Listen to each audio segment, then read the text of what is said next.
आइए अब हम केमिस्ट्री का दूसरा चैप्टर का स्टडी करेंगे, जिसका नाम है परमाणु की संरचना, स्ट्रक्चर ऑफ एटम।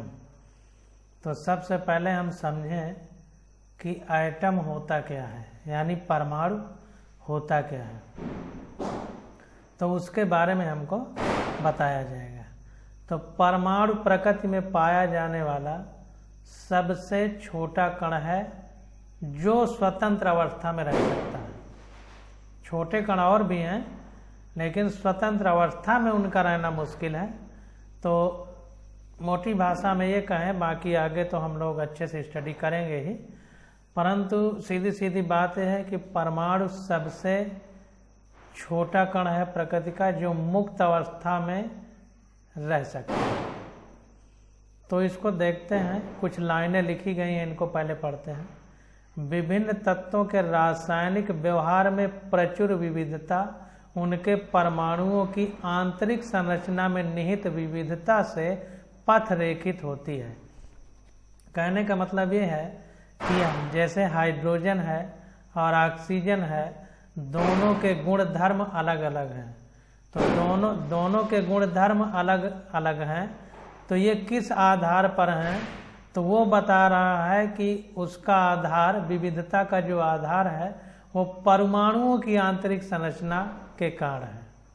ये कहने का मतलब है। अब आगे देखते हैं, कह रहा है भारतीय एवं यूनानी दार्शनिकों द्वारा बहुत पहले से ही, यानी 1400 ईसा पूर्व परमाणुओं के अस्तित्व को प्रस्तावित किया था।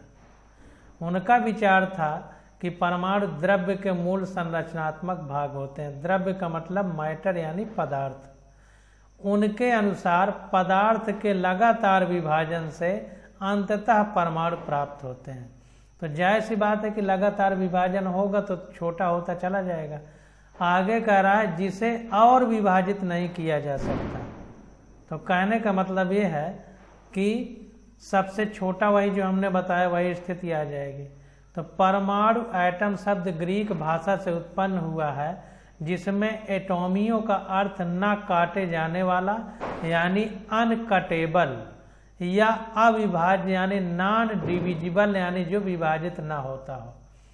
तो इसको हम लोग अंडरलाइन कर लेंगे।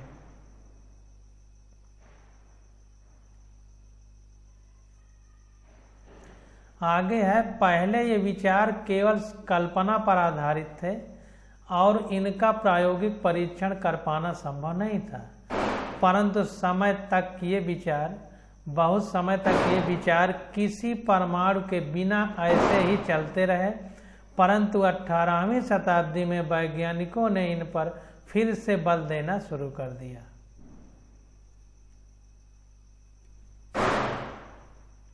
सन 1808 में जॉन डाल्टन नामक एक ब्रिटिश स्कूल अध्यापक ने पहली बार वैज्ञानिक आधार पर द्रव्य का परमाणु सिद्धांत प्रस्तुत किया।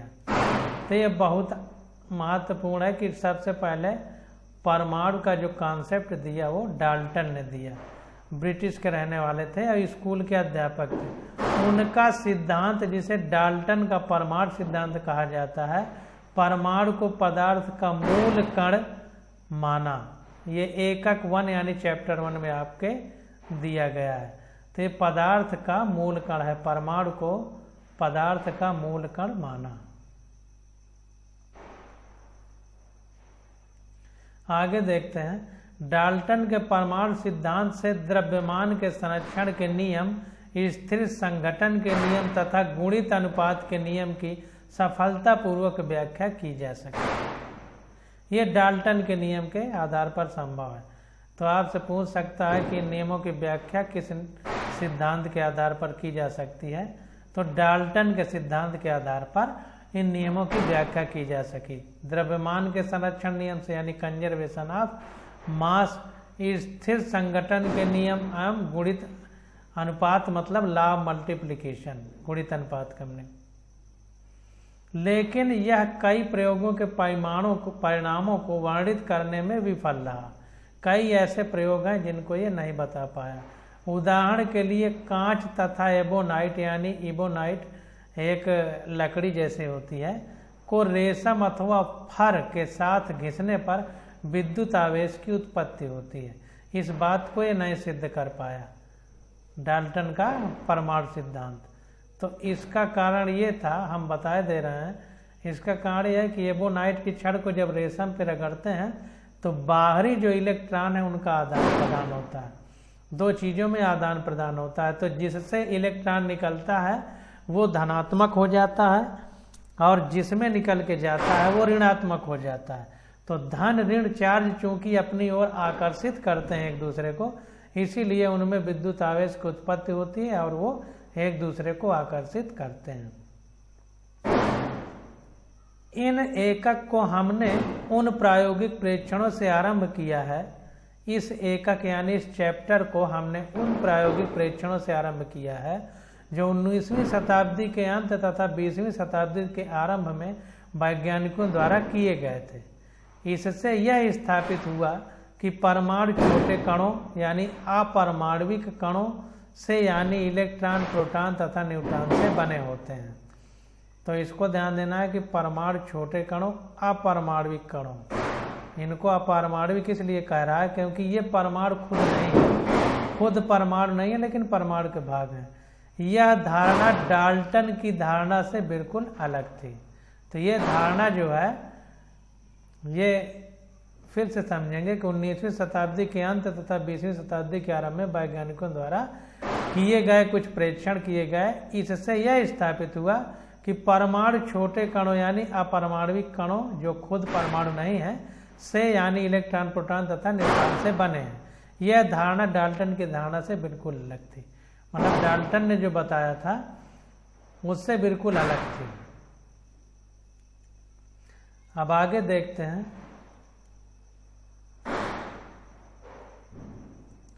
अपरमाणविक कणों की खोज, डिस्कवरी ऑफ सब एटॉमिक पार्टिकल्स। सब एटॉमिक का मतलब जो परमाणु से छोटे हैं, जैसे इंस्पेक्टर बड़ा होता है सब इंस्पेक्टर उससे छोटा होता है। तो वही कह रहा है कि डिस्कवरी ऑफ सब परमाणविक पार्टिकल, तो अपरमाणविक कणों की खोज। गैसों में विद्युत, अपरमाणविक वही मतलब प्रोटॉन, न्यूट्रॉन, इलेक्ट्रॉन। तो गैसों में विद्युत विसर्जन यानी इलेक्ट्रिकल डिस्चार्ज आदि प्रयोगों के परिणामों से परमाणु की संरचना के बारे में और जानकारी प्राप्त हुई।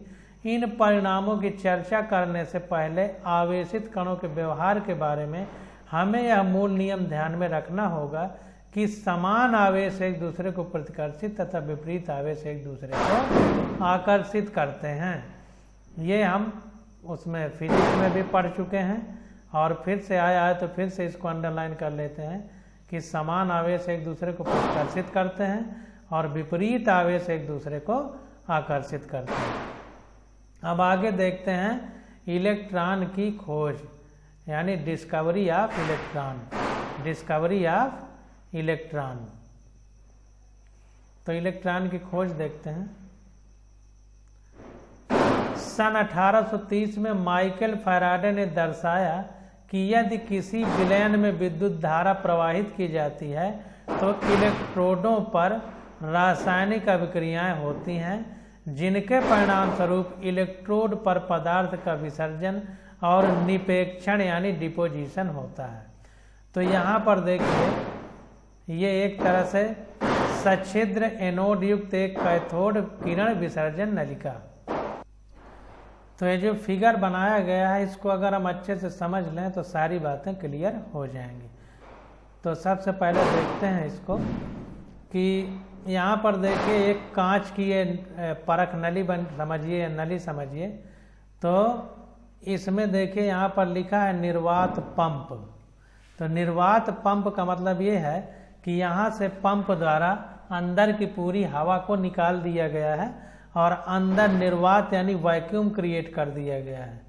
वैक्यूम को हिंदी में निर्वात बोलते हैं। और यहाँ पर देखिए दो बिजली के तार निकाले गए हैं। एक में लिखा है कैथोड यानी ये ऋणात्मक भाग है और एक में लिखा है एनोड यानी ये धनात्मक भाग है। अब ये हमारी बैटरी है, बैटरी का धन सिरा इधर से जोड़ दिया और ऋण सिरा इधर से जोड़ दिया। उच्च वोल्टता यानी हाई वोल्टेज दिखाया गया। अब जब हाई वोल्टेज करते हैं तब क्या होता है, इधर देखिए प्रतिदीप्त लेप, इधर पर एक ऐसा हम लोगों ने विलयन लगा दिया है कि ताकि इलेक्ट्रॉन प्रोटॉन जो भी विद्युत पार्टिकल यानी विद्युत के कण इस पर जाएं इधर उधर तो उनकी चमक यहाँ दिखाई दे। प्रतिदीप्त का मतलब चमक वाले। तो यहाँ पर देखें तो सन 1830 में माइकल फैराडे ने दर्शाया कि यदि किसी विलयन में विद्युत प्रवाहित की जाए, अगर कोई विलयन हो हमारे पास, जैसे मान लीजिए कोई विलयन ले लें, ये कोई बर्तन है, ये बर्तन है, इसमें कोई विलयन भर दिया जाए और इसमें दो ऐसे एनोड डाल दिए जाएं, एक इधर एक इधर, ये धनात्मक हो या ऋणात्मक हो, और इन्हीं से तार निकाल करके, ये धनात्मक वाले से तार निकाल करके और ये बैटरी में ऐसे जोड़ दिया जाए। तो वही कह रहा है कि ये विलयन है, इसमें धनात्मक और ऋणात्मक एनोड मतलब छड़ी डाल दी गई, जिसमें कैथोड को निगेटिव माना है, एनोड को पॉजिटिव माना है। ये पॉजिटिव है, ये निगेटिव है। तो वही कह रहा है कि सन 1830 में माइकल फैराडे ने दर्शाया कि किसी विलयन में विद्युत धारा प्रवाहित की जाए, अब इसमें विद्युत धारा प्रवाहित की जाए जैसा इधर भी दिखाया गया है, तो इलेक्ट्रोड पर रासायनिक अभिक्रियाएं होती हैं। तो ये धन और ऋण, जो ऋण और धन इलेक्ट्रोड है, इन पर रासायनिक क्रियाएं होती हैं यानी केमिकल रिएक्शन होती है, जिनके परिणाम स्वरूप इलेक्ट्रोडों पर पदार्थ का विसर्जन होता है। जिससे क्या होता है, यहाँ पर पदार्थ यानी मैटर का डिस्चार्ज होता है, यहाँ से मैटर मतलब पदार्थ निकलना शुरू होता है और निक्षेपण यानी डिपोजिशन होता है, नीचे बैठ जाता है। उसने कुछ नियम बताए, यानी फैराडे ने कुछ नियम बताए जिनके विषय में आप 12वीं कक्षा में पढ़ेंगे। इन परिणामों से विद्युत की कणीय प्रकृति के बारे में पता चलता है। तो जो परिणाम हुए, यहाँ पर कुछ कण इकट्ठा हुए, कुछ पदार्थ इकट्ठा हुए, तो उसमें कण होंगे। तो वही कह रहा है कि इन परिणामों से जो है, इन परिणामों से विद्युत की कणीय प्रकृति के बारे में पता लग चलता है। अब आगे देखते हैं। 1850 के मध्य में अनेक वैज्ञानिक, विशेषकर फैराडे ने आंशिक रूप से निर्वातित नलिकाओं, जिसे कैथोड किरण नलिका कहा जाता है, कैथोड रे ट्यूब कहा जाता है, जिसे कैथोड किरण नलिका कहा जाता है, में विद्युत विसर्जन यानी इलेक्ट्रिकल डिस्चार्ज का अध्ययन आरंभ किया। इसे चित्र 2.1 का में दर्शाया गया है। यह चित्र 2.1 का है हमारे पास, यह चित्र 2.1 का। उसी प्रकार है निर्वात धन, ये ऋणात्मक, ये धनात्मक, उच्च वोल्टेज निर्वात पंप से निकाल दिए जैसा हमने उसमें समझाया। कैथोड किरण नलिका कांच की बनी होती है, कांच की बनी रहती है, जिसमें धातु के दो पतले टुकड़े, जिन्हें इलेक्ट्रोड कहते हैं, सील किए होते हैं। ये एक कैथोड एक एनोड, इन्हीं को इलेक्ट्रोड कहा रहा है। गैसों में विद्युत विसर्जन को सिर्फ निम्न दाब एवं उच्च विभव पर प्रेक्षित किया जा सकता है। तो ये बहुत इंपॉर्टेंट है कि गैसों में विद्युत विसर्जन को सिर्फ निम्न दाब एवं उच्च विभव यानी वोल्टेज बहुत हाई होना चाहिए और अंदर दाब बहुत कम होना चाहिए। इसीलिए इसे निर्वात पंप का इस्तेमाल किया कि अंदर दबाव कम हो जाए और हाई वोल्टेज लगा दिया गया है। वोल्टेज देखिए हाई कर दिया गया है, उच्च वोल्टता लिखा गया है, ये देखिए। तो वोल्टेज हाई कर दिया और अंदर दाब कम कर दिया, तो इसके माध्यम से जो है हमारा इसके अंदर विद्युत का प्रवाह होगा। तो गैसों में विद्युत विसर्जन को सिर्फ निम्न दाब एवं उच्च विभव पर प्रेक्षित किया जा सकता है। कांच की नलिकाओं में विभिन्न गैसों के दाब को निर्वातन द्वारा नियंत्रित किया जाता है, अंदर निर्वात करके नियंत्रित किया गया है। इस प्रकार जब इलेक्ट्रोडों पर उच्च वोल्टता लागू की गई, जब इनमें बहुत उच्च विभवांतर दिया गया, हाई वोल्टेज दिया गया, तो तो नलिका में कणों की धारा के द्वारा ऋणात्मक इलेक्ट्रोड यानी कैथोड से धनात्मक इलेक्ट्रोड यानी एनोड की तरफ विद्युत का प्रवाह प्रारंभ हो गया। अब ध्यान दीजिए, धन से ऋण से धन की ओर विद्युत का प्रवाह शुरू हो गया। कह रहा है जब इलेक्ट्रोड पर उच्च वोल्टता का विभवांतर लागू किया गया तो ऋणात्मक इलेक्ट्रोड यानी कैथोड से धनात्मक इलेक्ट्रोड एनोड की तरफ विद्युत का प्रवाह आरंभ हो गया, यानी बिजली इधर से इधर की ओर जाने लगी, कैथोड से एनोड की तरफ। इनको कैथोड किरणें अथवा कैथोड किरण कण कहते हैं। तो इन्हीं को कैथोड रेज या कैथोड किरण कण कहते हैं। क्योंकि कुछ जा रहा था तो ये पार्टिकल यानी कण था, और चूंकि तरंग के रूप में जा रहा था तो कैथोड किरण कहें या कैथोड किरण कण कहें, एक ही बात।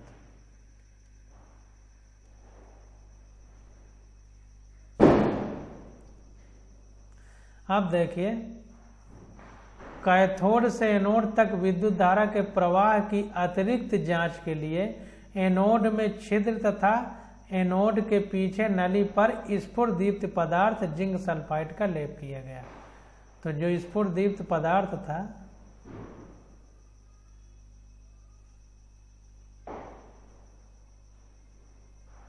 स्फुरदीप्त पदार्थ का लेप किया गया। प्रतिदीप्त और स्फुरदीप्त दो शब्द होते हैं। तो यहाँ पर देखिए, सबसे पहले प्रतिदीप्ति को हम समझा दें। तो प्रतिदीप्ति को इंग्लिश में फ्लोरसेंट बोलते हैं, फ्लोरसेंस। और फ्लोरसेंस का मतलब ये होता है कि ये ऐसा पदार्थ है जो दूसरे चीज से विकिरण यानी रेडिएशन को अवशोषित करके तुरंत ही निकाल देता है। तुरंत निकाल दे तो उसको प्रतिदीप्ति बोलते हैं, और अगर तुरंत अवशोषित करके जब वो किरण गिरना बंद हो जाए उसके बाद निकाले तो उसको स्फुरदीप्ति बोलते हैं। अब स्फुरदीप्ति को अंग्रेजी में फास्फोरेसेंस बोलते हैं। ये पदार्थ ऐसे होते हैं कि जब तक रेडिएशन पड़ती है, विकिरण पड़ती है, उसको अवशोषित करते रहते हैं और बाद में इसका उत्सर्जन करते हैं। तो फ्लोरसेंस यानी प्रतिदीप्तशील तुरंत उत्सर्जन कर देते हैं, और स्फुरदीप्त यानी फास्फोरेसेंस पदार्थ अवशोषित करने के बाद जब ऊष्मा की विकिरण नहीं गिरती है उसके बाद कुछ समय बाद उसको उत्सर्जित करते हैं। तो स्फुरदीप्त पदार्थ, यहाँ पर देखिए प्रतिदीप्त लेप लिखा है, यहाँ पर स्फुरदीप्त लिखा है। तो इसको इंग्लिश में देख लेते हैं, कहीं त्रुटि तो नहीं है। फास्फोरेसेंस मटेरियल जिंक सल्फाइड, यहाँ पर भी स्फुरदीप्त लिखा है और फिगर में हमारा फ्लोरसेंट कोटिंग लिखा है, दोनों में अंतर है। तो जो हिंदी में लिखा है वही इंग्लिश में लिखा है। तो वही कह रहा है कि कैथोड से एनोड तक विद्युत धारा के प्रवाह की अतिरिक्त जांच के लिए एनोड ये है, तो एनोड में छिद्र तथा एनोड के पीछे, यहाँ पर देखिए छिद्र कर दिए गए छोटे छोटे छिद्र, तथा एनोड के पीछे नली पर स्फुरदीप्त पदार्थ जिंक सल्फाइड का लेप किया जाता है। अब देखिए लिखा है यहाँ पर प्रतिदीप्त लेप है, लेकिन यहाँ पर थ्योरी में स्फुरदीप्त लिखा है। तो इसको समझिएगा, स्फुरदीप्त पदार्थ है, प्रतिदीप्त नहीं, लेकिन अब लिखा है एनसीईआरटी में। जब ये किरणें एनोड के छिद्र में से गुजरकर जिंक सल्फाइड की परत पर टकराती हैं तथा वहाँ एक चमकीला चिन्ह बन जाता है। यहाँ पर देखिए पीले रंग का है हल्का हल्का। तो वही कह रहा है कि गुजरकर जिंक सल्फाइड की परत, ये जिंक सल्फाइड है जो स्फुरदीप्त पदार्थ है, हमारा स्फुरदीप्त पदार्थ है जिंक सल्फाइड है। तो इससे टकराती हैं तो कह रहा है कि चमकीला चिन्ह बन जाता है, चित्र 2.1 के खा में बना हुआ है, तथा वहाँ एक चमकीला चिन्ह बन जाता है। इस प्रयोग के परिणाम का सारांश निम्नलिखित है। अब इस प्रयोग के परिणाम का क्या होगा, ये देखिए प्रतिदीप्त लिखा है जबकि ये स्फुरदीप्त होना चाहिए।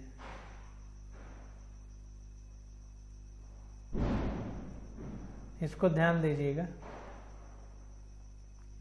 तो इस प्रयोग का परिणाम क्या होगा उसके बारे में हम समझते हैं। तो देखिए, कैथोड किरणें यानी कैथोड रेज कैथोड से आरंभ होकर एनोड की ओर गमन करती हैं। यहाँ से कैथोड से निकल के एनोड की ओर गमन करती हैं। ये किरणें स्वयं दिखाई नहीं देती, परंतु इनके व्यवहार को गैसों तथा कुछ निश्चित प्रकार के पदार्थों यानी स्फुरदीप्त तथा प्रदीप्त की उपस्थिति में देखा जा सकता है।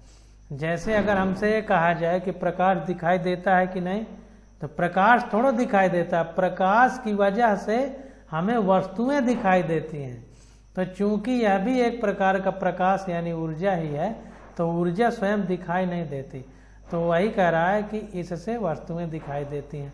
तो वही कह रहा है कि ये किरणें स्वयं दिखाई नहीं देती, परंतु इनके व्यवहार को गैसों तथा कुछ निश्चित प्रकार के पदार्थों स्फुरदीप्त यानी फास्फोरेसेंस तथा प्रदीप्त यानी फ्लोरेसेंस की उपस्थिति में देखा जा सकता है।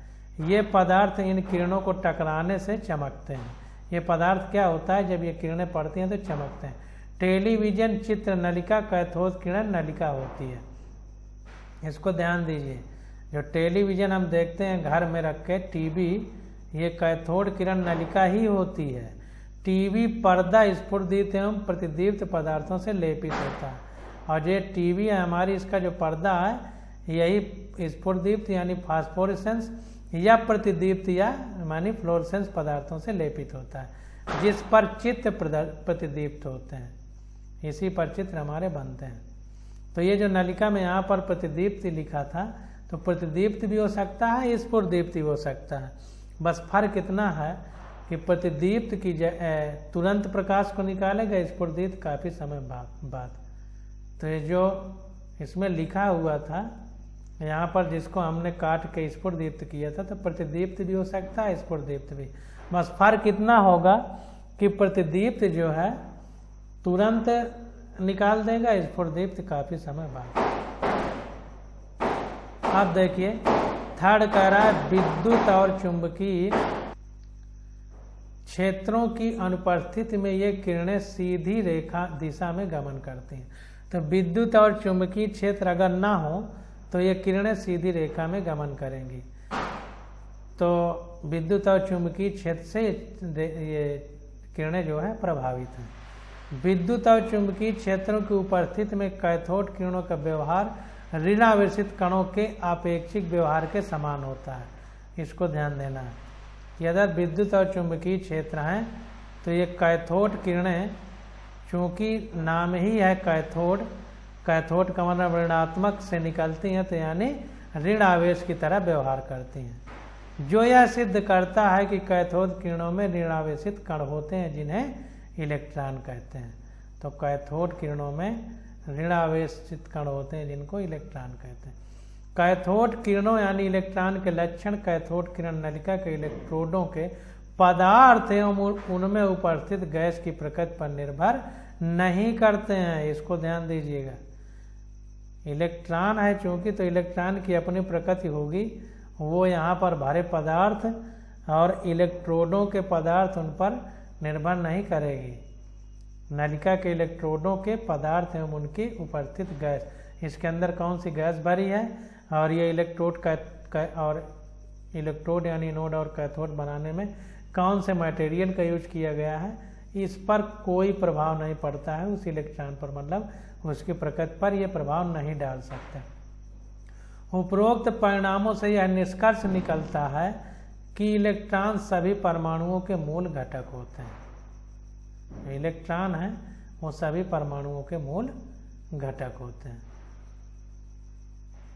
अब ये कैसे पता चला कि इलेक्ट्रॉन सभी परमाणुओं के मूल घटक होते हैं? इसलिए कि जो पदार्थ बना है, जिसका इलेक्ट्रोड या एनोड या कैथोड हमने बनाया, वो परमाणुओं से मिलकर बना है, किसी पदार्थ से बना होगा, पदार्थ में परमाणु।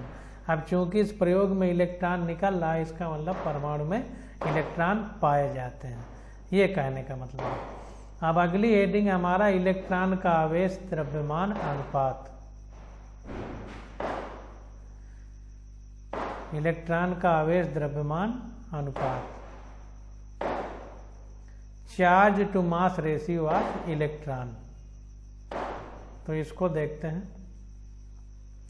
ब्रिटिश भौतिक विज्ञानी मतलब इलेक्ट्रॉन का आवेश द्रव्यमानुपात मतलब E/m, ऊपर इलेक्ट्रॉन का चार्ज रहेगा, नीचे द्रव्यमान, ये कहने का मतलब। तो ब्रिटिश भौतिक विज्ञानी जे टॉमसन ने सन 1897 में कैथोड किरण नलिका का उपयोग करके और इलेक्ट्रॉनों के पथ पर विद्युत और चुंबकीय क्षेत्र जो एक दूसरे के लंबवत थे लागू करके इलेक्ट्रॉन के विद्युत आवेश और द्रव्यमान के बीच अनुपात को मापा। वेरी वेरी मोस्ट इम्पॉर्टेंट यहाँ पर एक चीज है जिसको आप लोग समझिए, वो हम बताने वाले हैं। वो चीज क्या है, चित्र 2.2 में दिया गया है, आगे देखते हैं। तो पीछे जो चित्र था उसी तरह इसने इस्तेमाल किया। तो कहने का मतलब ये है कि विद्युत और चुंबकीय क्षेत्र मतलब ये अगर हमारी विद्युत बल रेखाएं हैं तो ये हमारी चुंबकीय बल रेखाएं इस तरह थी। चुंबकीय बल रेखाएं मतलब ये बीच का एंगल 90 डिग्री। वो कह रहा है ना कि इलेक्ट्रोड के पथ पर विद्युत और चुंबकीय क्षेत्र जो एक दूसरे के लंबवत थे लागू करके इलेक्ट्रॉन के विद्युत आवेश E और द्रव्यमान m के बीच अनुपात को मापा। अब ये लंबवत क्यों थे, इसके बारे में जब हम फिजिक्स पढ़ेंगे तो वहाँ पर विद्युत चुंबकीय क्षेत्र में चार्ज पार्टिकल का वेग, वहाँ पथ का निर्धारण होगा, वेग कैसे निकाला जाएगा, सबके फार्मूले रहेंगे, अच्छे से समझेंगे। यहाँ पर जितना है बस उतना समझते हैं। केवल विद्युत क्षेत्र की उपस्थिति में इलेक्ट्रॉन अपने पथ से विचलित होकर बिंदु A चित्र 2.2 पर कैथोड किरण नलिका से टकराते हैं। अगर केवल इलेक्ट्रिक फील्ड रखी जाए तो इनका पथ घूम जाता है। चित्र देखते हैं, यहाँ पर देखिए फिगर बनाया गया है। बिंदु A से टकराते हैं। अगर केवल विद्युत धारा इसमें प्रवाहित की जाए तो अगर हम इसमें केवल इलेक्ट्रिक फील्ड डालें यानी विद्युत क्षेत्र, जिसको इलेक्ट्रिक फील्ड इंग्लिश में बोलेंगे, वो अगर डालें तो ये A पर टकराता है।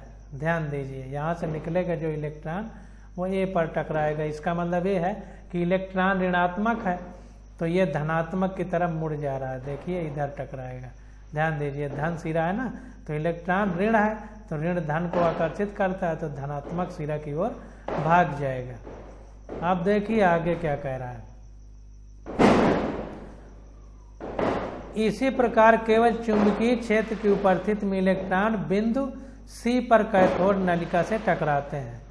अगर केवल चुंबकीय क्षेत्र लगा दिया जाए तो ये बिंदु C पर टकराते हैं। इसका मतलब ये है कि ये ऋणात्मक सिरा है, इधर को टकराते हैं C पर। ये अगर केवल चुंबकीय क्षेत्र रखा जाए तो C पर टकराते हैं। क्यों? ये N पोल है। N का मतलब नॉर्थ, S का मतलब साउथ। ये दक्षिण पोल है चुंबक का, चुंबक का दक्षिण पोल है। ये देखिए चुंबक रखा गया, चुंबक का दक्षिण पोल है। ये उत्तर पोल है नॉर्थ, ये दक्षिण पोल है। तो ये साउथ यानी दक्षिण पोल की तरफ मुड़ जाते हैं। तो अगर हम केवल चुंबकीय क्षेत्र लगाएं तो दक्षिण पोल की ओर मुड़ जाएगा इलेक्ट्रॉन, और अगर केवल चुंबकीय विद्युत क्षेत्र लगाएं तो ये धन वाले इलेक्ट्रोड की तरफ मुड़ जाएगा, A पर जाएगा। अब देखते हैं आगे। C पर टकराते हैं। विद्युत और चुंबकीय क्षेत्र की प्रबलता के सावधानी पूर्वक संतुलन से इलेक्ट्रॉन को अनुपालित पथ पर उसी पथ पर वापस लाया जा सकता है। तो अगर विद्युत और चुंबकीय क्षेत्र इलेक्ट्रिक फील्ड और मैग्नेटिक फील्ड को कह रहा है कि सावधानी पूर्वक संतुलित कर लिया जाए, तो जैसे सीधी रेखा में इलेक्ट्रॉन चल रहा था वैसे ही इलेक्ट्रॉन को चलाकर हम B पोजीशन पर ला सकते हैं, ये कह रहा है।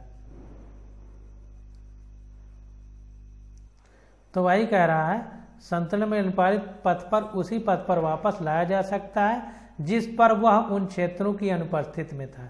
जैसे चुंबकीय क्षेत्र और विद्युत क्षेत्र की अनुपस्थिति में वो सीधा जा रहा था वैसे ही अब यह पर्दे पर बिंदु B से टकराते हैं। तो अब ये पर्दे पर बिंदु B से टकराएंगे, तो इसको ध्यान देना है।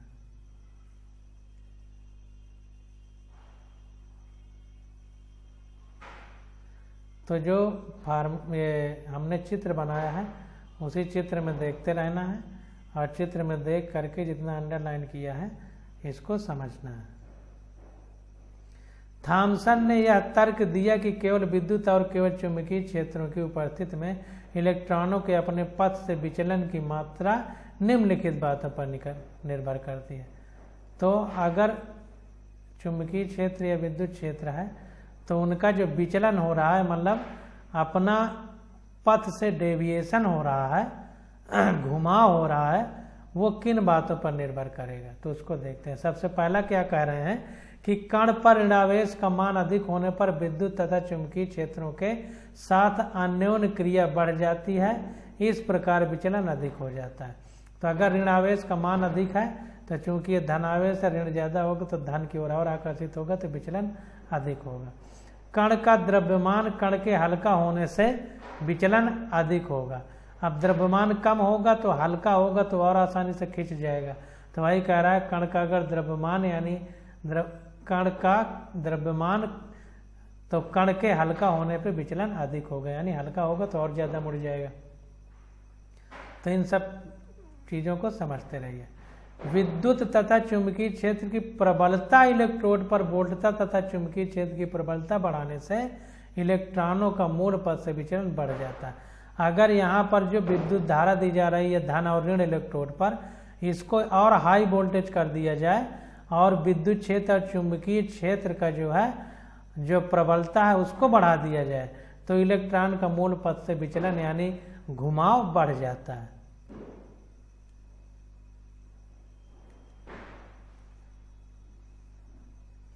अब आगे देखते हैं।